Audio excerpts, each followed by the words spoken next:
মারো, ঝেঁকে নেকে মারো। বড় মাছ এবার উঠেছে। মানে ওই তো শোল টোপ খেয়েছে, শোল দিয়ে ভালো ঝোল হবে।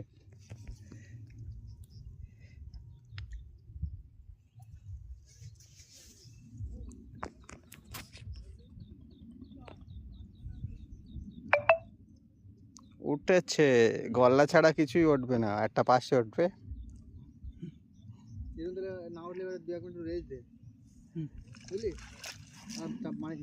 কিন্তু বলেছি গলা ছাড়া কিছু উঠবে না, একটা পাশে উঠবে, তাও উঠিনি। শ্বশুর বলেছে মাছ তোমরা ধরতে পারবে না, সেই গলা উঠে যায় সেইটি। চারিদিকে খোরাক দিলাও ধারগুলো, সিলভার কাপ ছোট